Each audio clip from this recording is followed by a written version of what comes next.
There are so many developers in the UAE.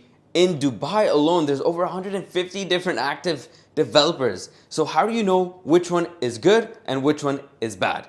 In this video, I'll be going over the top developers, going over their transactions, the amount of money that they're actually making and selling in terms of revenue, the price per square foot, and after that, I'll go over 2 developers that I think have a good track record and are potentially good developers to invest with. And of course, if you want an expert to assist you to find a property in Dubai, book a call using the link down below. We still offer free consultations to help you determine if we're a good fit to work together. Here at GenZone, we've been in the market for over 3.5 years. We've helped over 700 companies relocate to Dubai, well over 1,000 individuals also relocate to Dubai alone. And we've helped hundreds of people get golden visas. Of course, real estate being the #1 way to acquire it. So #1 on the list is Emaar. This should come at no surprise. Emaar is literally the king of real estate here in the UAE, specifically in Dubai, of course. They are the ones who master plan communities, Dubai Hills. They have planned the entire thing and they executed on it. Of course, downtown, they are the ones who created this. So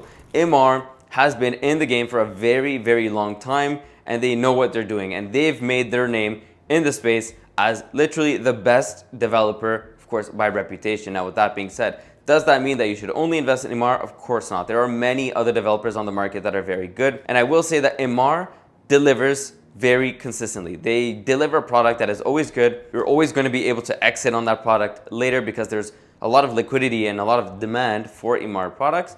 But now I've seen in the market that they are getting a little bit more expensive. So the potential return on your investment is going to be a little bit lower than with other developers. So I've seen investors now shy away from some Emaar products, and I'm seeing more and more end users buying Emaar products, especially their villas and townhouses that they have built. So now in terms of actual transactions, Emaar since January, so this entire video is going to be for data from January to now July 19th. Since then, they have delivered over 14,000 different transactions for off-plan properties, so okuds, and of course, ready property title deeds. So there's been a change in hands between either the developer or ready property owner to another buyer 14,000 times since January. And the actual number is 14,901. So let's call it 15,000 different transactions. So that's a lot. Now, in terms of the sale volume, that represents 72 billion dirhams worth of sales, which is a lot of money, obviously. And the average transaction of a sale with Emaar is around 4.8 million AED. So you can tell that they're obviously a major key player in the villa and townhouse space because that's a significantly higher number than developer #2. And before we head over to #2,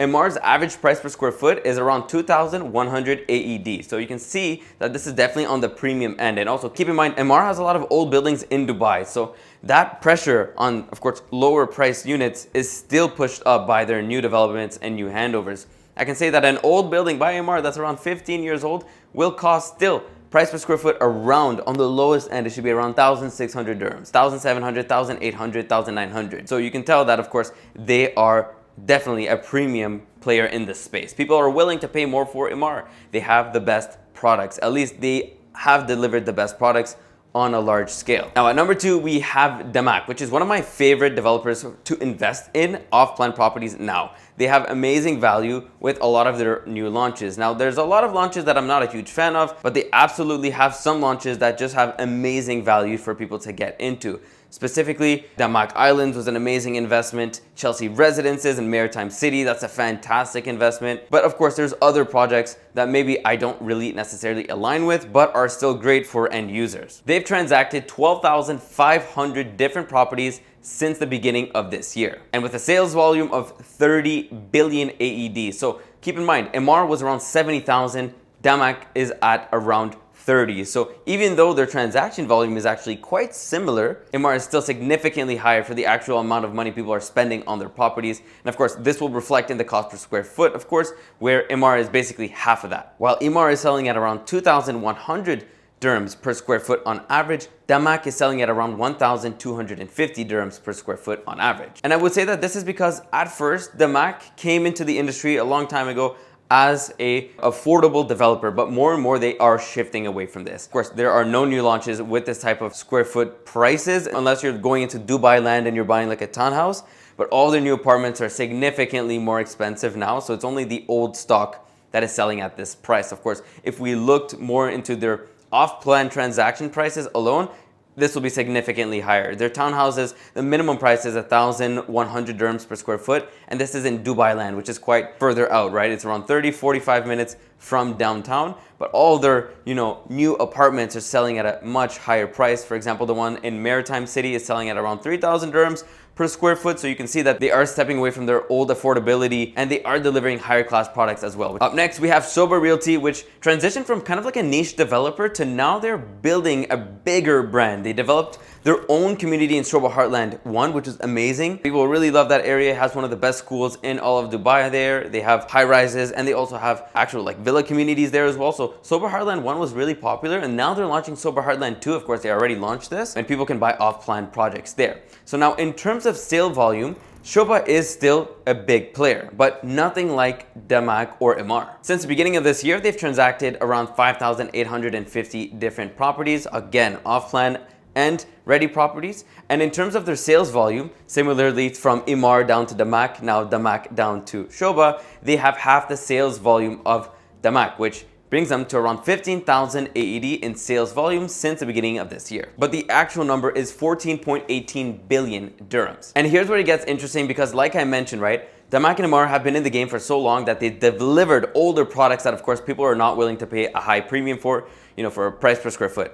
But Soba has been here for not as long, so of course all their projects are much newer than Damac and Emaar. So their average price per square foot for their sale prices is around 2,100. So basically what Damac is not selling for, they're selling on an equal, playing field as Emaar, which is a major developer. So you can tell that Soba actually focuses on higher quality finishing. Not to say that Damac doesn't, they actually do now, of course, as I mentioned, the price per square foot. But Soba has always focused on delivering one of the highest quality products on the market. They always pride themselves on saying that we have the highest quality, we have the highest quality. And of course, you can have your own opinion or not, but the price per square foot certainly reflects that because people are willing to pay a premium. Up next, we have one of my favorite developers, Benghi. They have a name in the market for being one of the fastest developers in building here. Like if you're buying a Benghi product, you know that you're going to get your property handed over. Delays shouldn't really happen. With Benghi, they have an amazing team, amazing construction teams and contractors to actually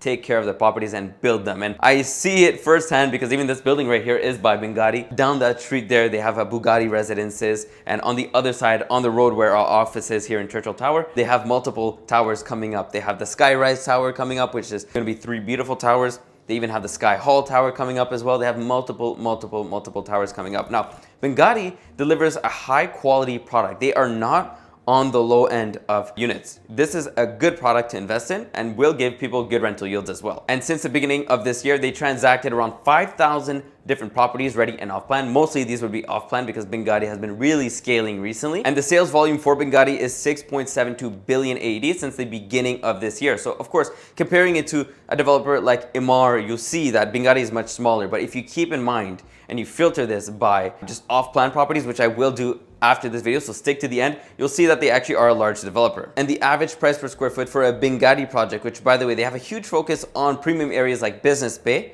is around 1,800 dirhams per square foot. So very, very good for the quality of finishing that they are bringing to the market. I love Benghi. So those are the top 4 developers. Now let's move forward to the rest and just speed this video up a little bit. At number 4, we have Nakheel, which is an amazing developer, of course. Palm Jumeirah, that is built by them. In this year alone, they transacted 3,663 different properties. But this is where it gets really interesting because their actual volume of sales doesn't really represent the amount of money people have spent, because they have sold in total sales 24 billion AED worth of properties. Because with Nakheel, they're not necessarily selling expensive projects, but they're selling bigger things, right? Villas, all these things that people are willing to pay more for. Because the average price per square foot is still around 1,800. But Nakheel, I love Nakheel, amazing developer to work with and invest into. And then below that, we have Danube Properties with a transaction volume of 2,900 different properties and a sales volume of 4 billion dirhams. Then we have Azizi below that with 2,577 properties transacted and a sales volume of 2.25 billion AED. Below that, we then have Dubai Properties, which by the way, I love Dubai Properties. They've been around for a very, very long time. 2,397 different properties transacted with a sales volume of 7 billion AED. And then this is where I will basically stop the list after Maras, which transacted 1,654 different properties with a sales volume of 14.27 billion dirhams. So similar to Nakhil, Maras is on that level as well. If you think about Blue Waters Island, which is the most expensive place, they built that. That's where the biggest Ferris wheel in the world is. Maras developed that area right there. Of course, Blue Waters Island has the most expensive properties per square foot there and has the highest rental price per square foot in all of Dubai as well. So from the actual data for ready and off plan properties, since the beginning of this year, Maras is the king of this list at 2,800 AED. This is what people are paying per square foot to buy a Maras property ready and off plan. The only other two major developers that would be more expensive would be Beyond and Omniad, which Beyond is owned by Omniad. And they deliver ultra luxury projects. If you know Omniad, they delivered the Opus, they delivered many interesting towers. And of course with Beyond, they are a subsidiary owned by Omniad and they've delivered many different products as well, even in Maritime City. And of course, people love these two developers. Now, in terms of companies that have been in the market for a very long time, let's go ahead and name a few that you might not know of that do actually deliver really high quality products and in some cases, very good investment products. So for example, Imtiaz, this is an amazing developer. They've been building in the UAE for many years, building highways, building big places like the Diwa buildings here in the UAE, which is the Dubai Electricity and Water. And of course, other developers like Condor, they're also another developer who used to be a contractor and still are a contractor, but now have shifted to being also a developer. And of course, if you're looking to invest in the market, don't use this list primarily to base your investment decision off of. But keep it in mind, it's good to work with major developers who have been in the space, who do have the experience. If they're not a contractor and they're just a developer and they're brand new, maybe it's not a good idea to invest into them. And if they do have a track record and they're a new developer, that actually might be a good opportunity to get something that is going to be cheaper before they have that huge brand name. So of course, there's a fine line. You need to be careful. So if you want to work with a team who knows what to invest in the current market, book a call using the link down below. We have complimentary calls and we'd be more than happy to help you get into the right property, then get your golden visa issued. And if you're not ready to book a call just yet, you can watch this video right here.